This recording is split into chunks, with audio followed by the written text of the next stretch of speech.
Oi,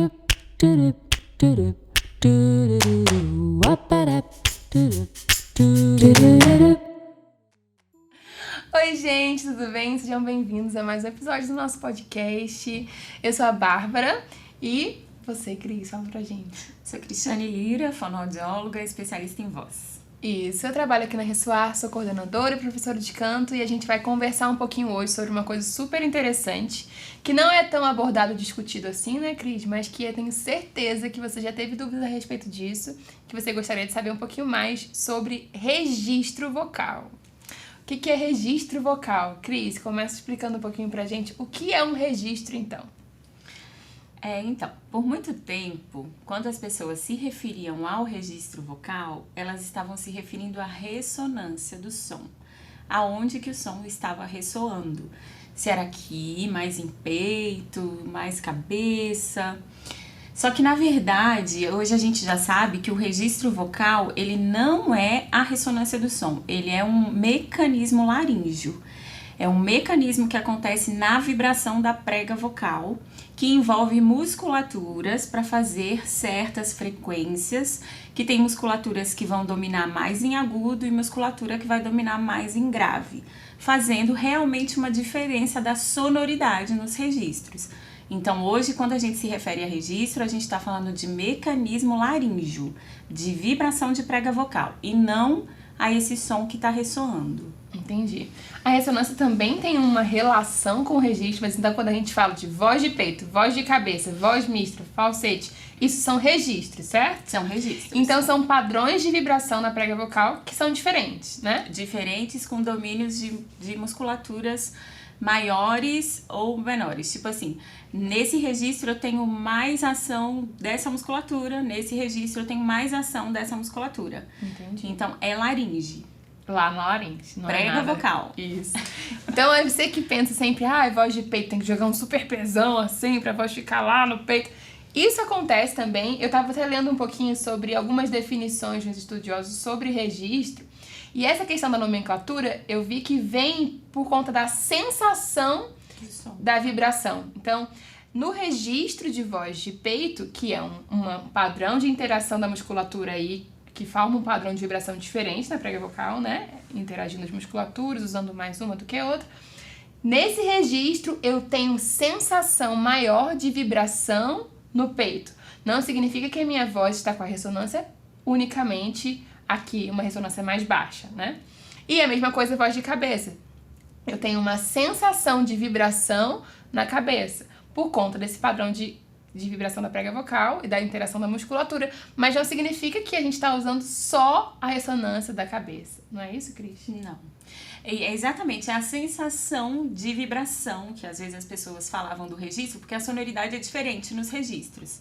E a sonoridade do registro mais pesado, que é um registro de peito, por exemplo, ela vai vibrar muito mais aqui.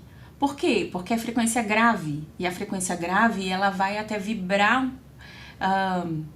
ósseo mesmo, a vibração óssea é diferente, né? E a gente precisa de um espaço grandão para ressoar vozes graves. Então, claro que está interligado também a ressonância com o registro, mas pelo fato de, quando eu estou num registro pesado, eu preciso de mais espaço e eu sinto mais essa vibração.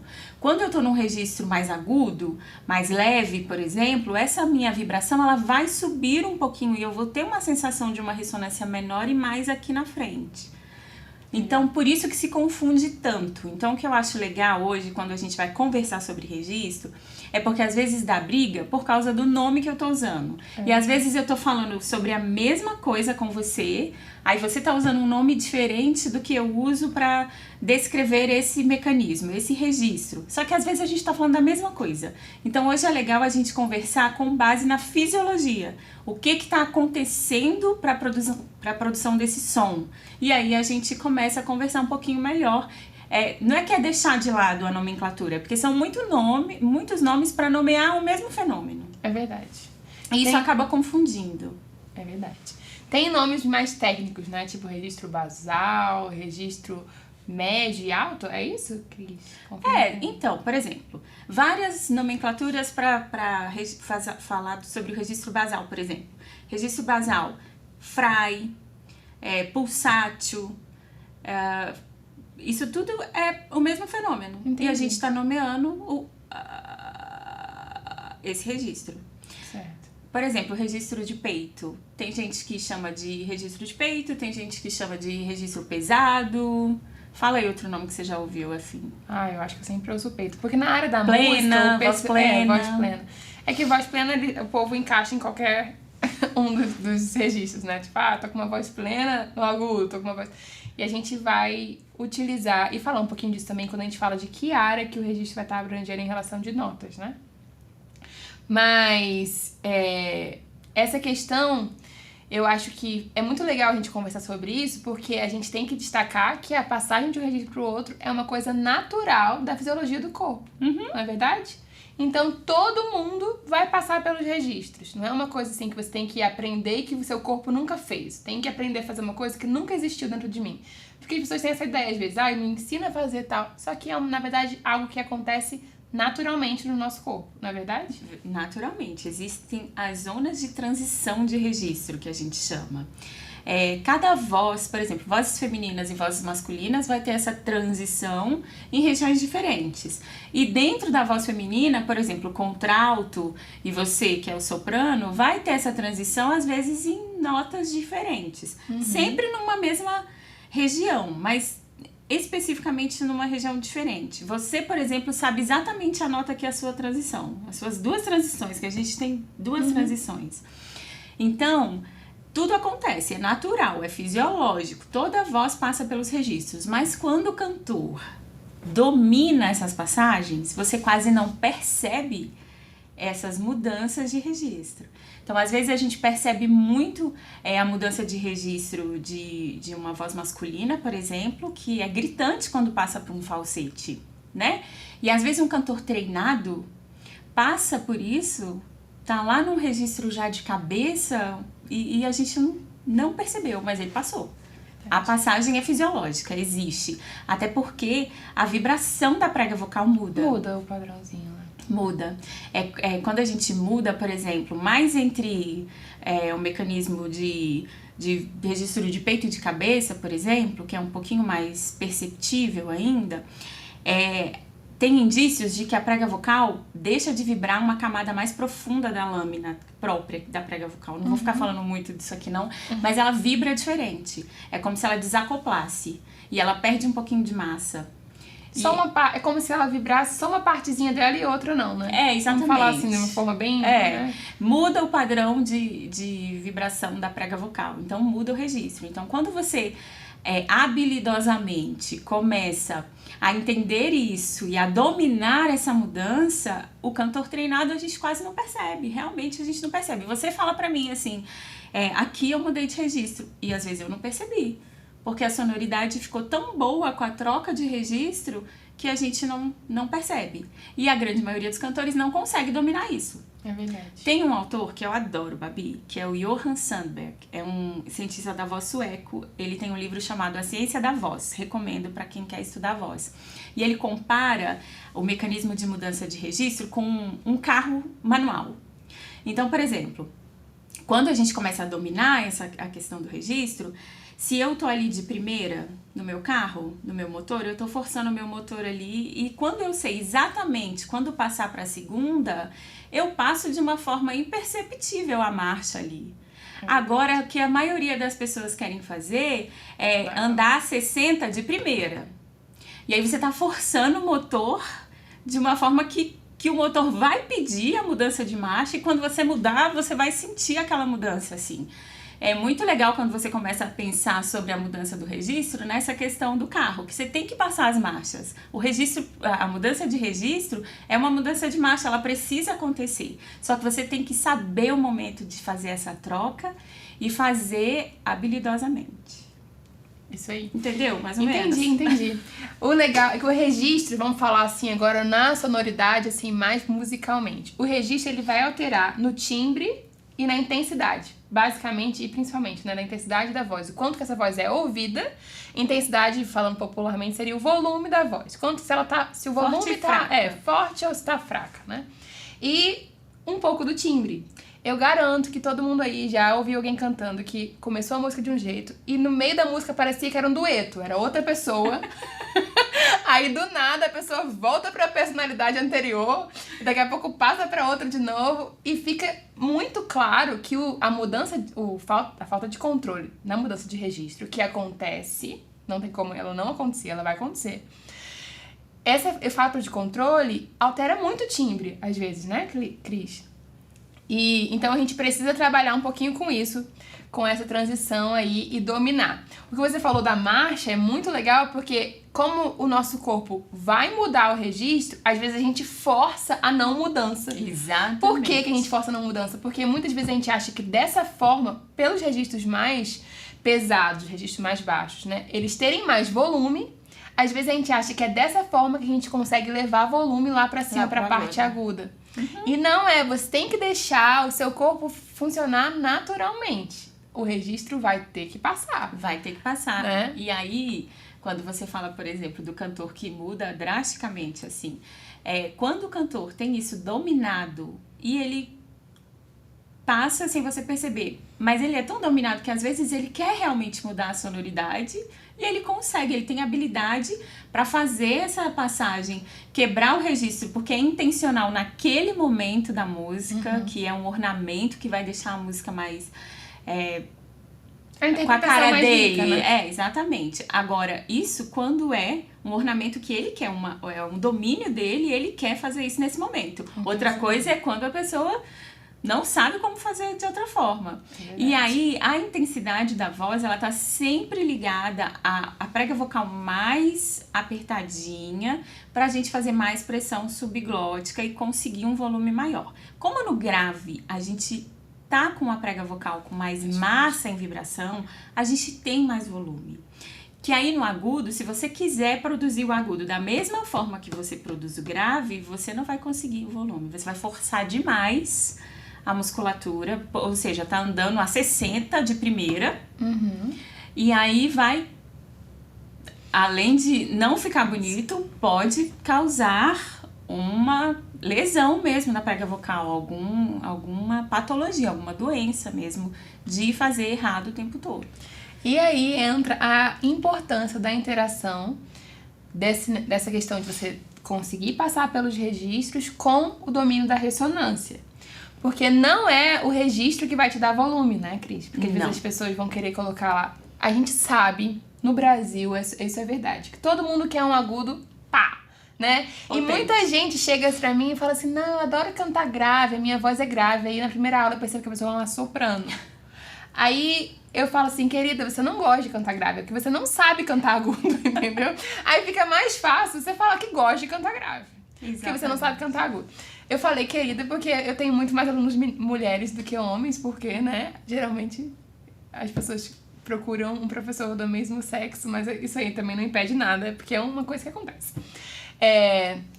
E aí, o que é que a gente tem que trabalhar? O registro, ele vai transicionar naturalmente, mas o domínio da ressonância não é tão natural assim, né? Exatamente. Não é natural. Então, você, querido, antes de se preocupar tanto em querer dominar a falsete, dominar a voz de peito, preocupe-se em dominar a ressonância do seu corpo. Porque essa sim a gente molda, né, Cris? Molda, a gente coloca, né, a famosa voz colocada. É colocar a voz no lugar para conseguir projetar uma voz no agudo, por exemplo. Cantores eruditos, a Babi tem uma vivência e uma experiência maravilhosa para falar sobre isso. A gente tem uma intensidade muito forte em agudo. O cantor erudito canta sem microfone e ele tem que furar uma orquestra.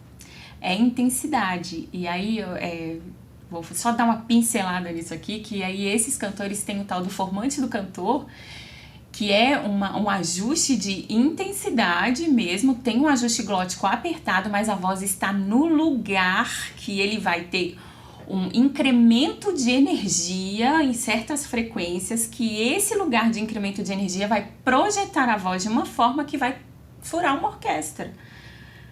E é ajuste de ressonância e ajuste glótico, mas é uma coisa sobrenatural. O domínio da ressonância te dá a possibilidade de colocar um pouquinho mais de pressão, mas sem dominar a ressonância a gente não tem essa possibilidade de colocar mais pressão para que a gente de fato consiga fazer uma voz que tenha peso onde ela não deveria ter, no caso de algumas notas muito agudas que a gente tem que fazer, que naturalmente a gente acabaria entrando para um falsete, E o falsete não tem volume, né? Não tem volume.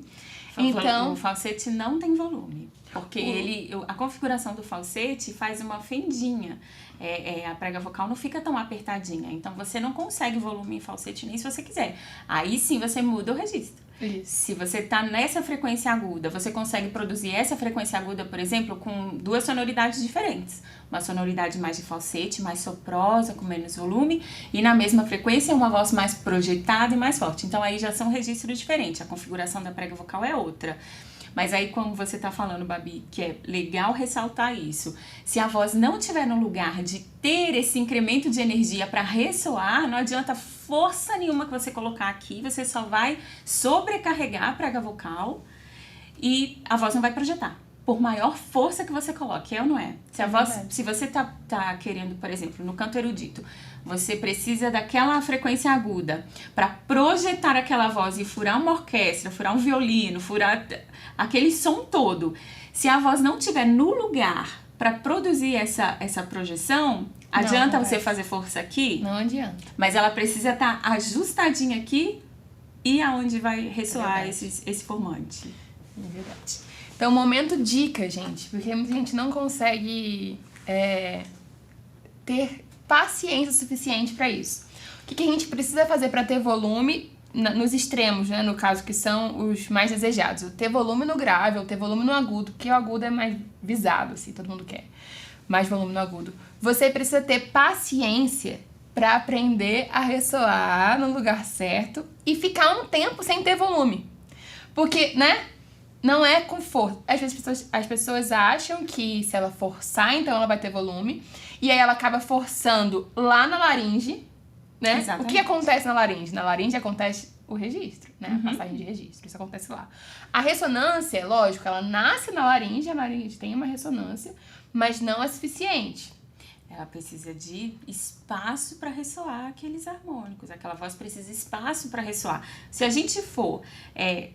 eu falei isso no podcast passado. A vibração da prega vocal produz um buzz. A gente chama de buzz. Bem baixinho. Então, ele tá produzindo um buzz. É isso que a prega vocal tá fazendo. Esse som tá tomando forma. É aonde a gente vai dar forma para ele. Depois que ele sai da prega vocal, ele vai formar vogal A, vogal E, vogal I. No canto, por exemplo, no erudito principalmente, a gente enfatiza muito a vogal, né?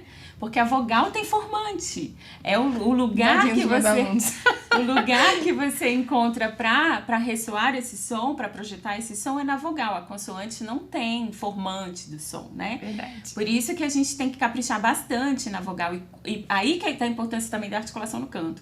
A gente está falando do canto erudito, mas o canto popular também tem suas particularidades, principalmente no canto gospel, né? No canto da igreja. Claro que o gospel é muito complicado no Brasil. Nos Estados Unidos, o canto gospel tem a característica tal, né? Do canto mais negro, né? Daqueles corais e tal. No Brasil, quando a gente fala de gospel, a gente está falando de música religiosa. De música que é para Deus, é gospel. Mas a gente tem desde forró até... Funk, o samba, o funk, tudo dentro do gospel. Então não dá nem pra categorizar. Mas a música da igreja, normalmente, as pessoas gostam dessa questão de melismas, de voz mais forte, mais potente. Então a gente tem que olhar a fisiologia daquilo que você tá cantando e quer cantar também. Porque um cantor consegue cantar de tudo? Consegue. Mas se ele se dedicar a uma técnica, ele consegue dominar muito melhor aquilo. Isso. E aí, por exemplo, a voz da bossa nova é uma música super difícil de executar, eu acho, por causa das nuances de melodia, mas é uma voz que não requer muita projeção. Se você pegar um cantor cantando bossa nova, querendo cantar com uma projeção do lírico, né, Babi? Fica caricato aquilo ali. Então a pessoa precisa dominar a questão da ressonância e do registro naquilo que ela quer cantar. Porque também não adianta você querer conseguir esse registro aqui super pesado e tal pra cantar uma bossa nova. Isso, é verdade. Tem que transitar pela fisiologia do estilo também. E uma coisa muito importante da gente falar é que, independente do estilo que você goste, que você escolha, o estudo da parte fisiológica é muito importante. Por quê? Porque a gente canta intencionalmente, não porque a gente não tem a possibilidade de cantar diferente, né, Cris? Claro. Então, às vezes a pessoa fala assim, eu tô cantando bossa nova, eu tô cantando uma coisa que é mais leve, então eu não preciso estudar tanto sobre ressonância, não preciso estudar tanto sobre pressão, eu posso sempre deixar um arzinho ali vazando na minha voz, não tem problema eu cuidar para que esse ar, pra eu conseguir fazer essa nota sem vazamento de ar, né? E às vezes a pessoa se restringe tá certo essa palavra, né? Tá. A pessoa fica restrita ali a só um tipo, não por interpretação, não por intencionalidade, não porque ela é habilidosa, mas simplesmente porque ela escolheu não trabalhar. Quando eu falo dessa questão do estilo, da fisiologia do estilo também, não é que a pessoa tem que trabalhar só aquilo, não. A pessoa precisa dominar tudo isso. A sua fisiologia. Eu acho que dá pra não dominar as técnicas específicas de um outro estilo, mas você tem que dominar o funcionamento do seu corpo, basicamente, gente, né? Eu acho. Pra mim, assim, um bom cantor tem que saber como o seu corpo funciona e tem que saber dominar o funcionamento do seu corpo, minimamente, né? Então, depois que você compreende o funcionamento do seu corpo, como que você consegue trabalhar com ele, aí você aplica esse funcionamento ao estilo, né? Exatamente. Não é que a bossa nova é mais fácil ou mais difícil que outros. É só que você tem que saber o tanto de ressonância que você usa, o timbre que você vai utilizar, isso tudo adaptado a um determinado estilo. Claro. Não é isso? Agora, Cris, vamos falar sobre uma coisa muito importante também, que acontece, e que também tem a ver com registro, que é a quebra de voz, que rola várias vezes. A gente tá cantando e a gente sente que na hora de... Tipo assim, em trechos que a gente vai mudar, vai ficando mais agudo, dá aquela... Sabe? Tipo um quebra-molinha, está passando ali e dá aquele quebra-mola. Isso tem a ver com registro também, não tem? Totalmente, é a quebra do registro, né? Você não percebe só que mudou, transitou o registro, mas você vê nitidamente que quebrou. Pode acontecer com qualquer cantor, mesmo os mais treinados? Pode, mas é muito raro acontecer com um cantor que tem o conhecimento do seu corpo, da técnica e sabe que tá ali. Pode acontecer às vezes por uma coisa emocional? Pode. Num palco? Pode. Por mais treinado que seja um cantor, isso pode acontecer. Mas quando essa quebra acontece, toda a música que você vai cantar é um sinal de que precisa de treinar, e principalmente essa região que tá quebrando o tempo todo. Aí é legal você falar do quebra-mola, porque a gente, voltando pra questão da marcha, é como se você tivesse um quebra-mola à vista e você não reduz a marcha, você passa nele do jeito que você tiver, e aí vai quebrar, o carro vai dar um salto. Entende? Ou reduz demais e depois parece que o negócio não volta a andar do jeito que tava antes, a velocidade... É dominar, e a gente só vai parar de quebrar quando a gente dominar. Quebras vão acontecer ainda mesmo com os mais habilidosos? Sim. Pode acontecer, mas é bem mais raro. Uma coisa é acontecer você sabendo como fazer, mas tipo, aconteceu. Tudo bem, aconteceu. Agora é quando você só quebra e não consegue modificar isso. Aí tá o problema, né? Verdade. Gente, pra gente encaminhando pro final, eu quero dar 2 dicas aqui. Lembrei de 2, eu vou dar 2. Se eu lembrar de outra, eu dou mais uma. Primeiro, pra você conseguir dominar, a gente falou tanto sobre o fato do registro, da passagem de registro ser uma coisa natural, mas que ao mesmo tempo a gente tem que ter controle sobre essa passagem, não pode ser natural e aleatório, né? Tem que ser natural e você tem que ser consciente, exatamente. Então, como que você faz isso? Muitas vezes a gente quer resolver a questão trabalhando especificamente nos extremos, ou seja, a gente quer ter um agudo melhor trabalhando em cima do agudo, e a gente quer ter um grave mais pesado trabalhando em cima do grave. E o que eu quero te dar de dica é: perceba exatamente, vamos supor, uma música, você canta a melodia da música. Então, perceba exatamente aonde acontece a transição, onde que você sente que fica difícil para começar a ajustar. A gente sente isso. Começa a perceber em cima dessa transição e aí você vai trabalhar na condução. O que é isso? Você vai tentar passar a qualidade vocal ali, se concentra muito na sua respiração, na ressonância e tenta fazer com que essa troca não altere a colocação da sua voz, que é a ressonância, que é a intensidade que você está colocando de ar ali e como que você está ressoando. Então, reduz a sua margem, o foco da sua concentração, né? Bota o foco de um jeito mais específico. Você vai começar a perceber que tem um trecho da melodia que você tem dificuldade. Aí depois você vai começar a perceber que, tem um intervalo ali onde você tem dificuldade. Depois você vai começar a perceber que tem uma nota especificamente onde está a sua passagem. Quanto mais você conseguir reduzir esse foco e trabalhar na condução da sua voz por cima daquele momento de troca, Isso vai te ajudar muito na sua interpretação. Você vai perceber que tanto o seu agudo quanto o seu grave vão melhorar, mas não focando especificamente em colocar assim, peso em cima deles dois. Não, trabalhe a passagem, tá bom? Então treine a passagem.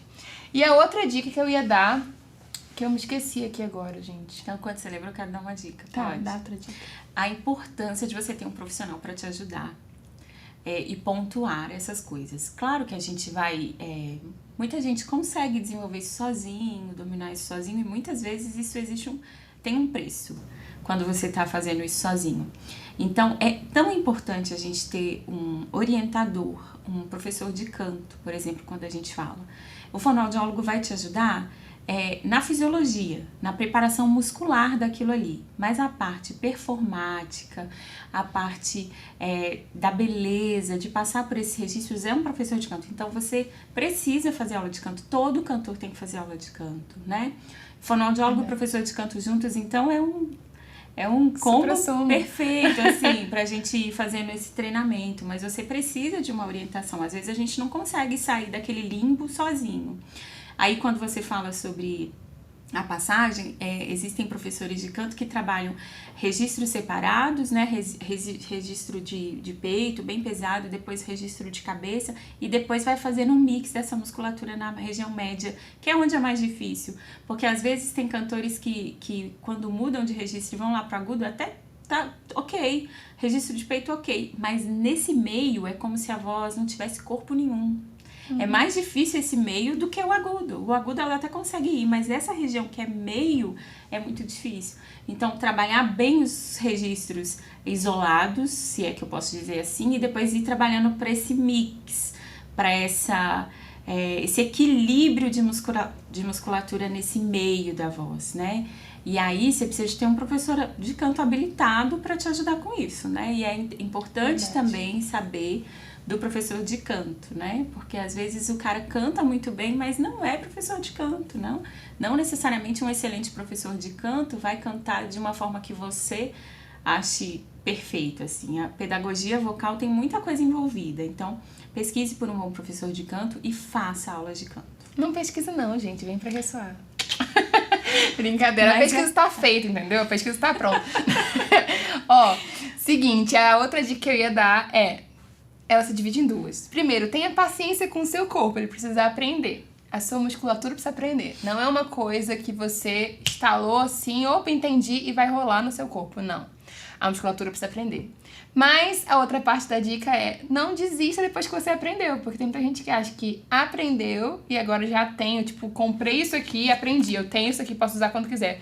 Não é assim quando se trata de trabalho muscular. A habilidade vem com prática. Isso, se você aprendeu e você parar de fazer, você vai perder, tá bom?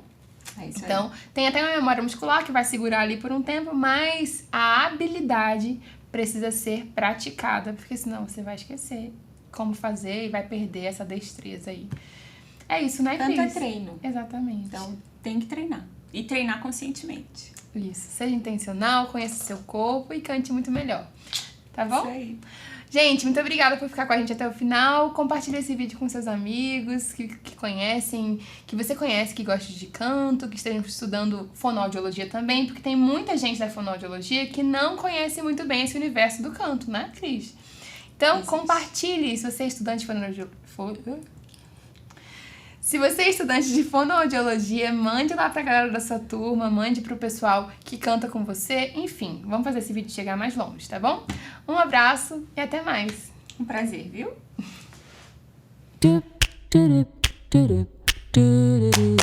What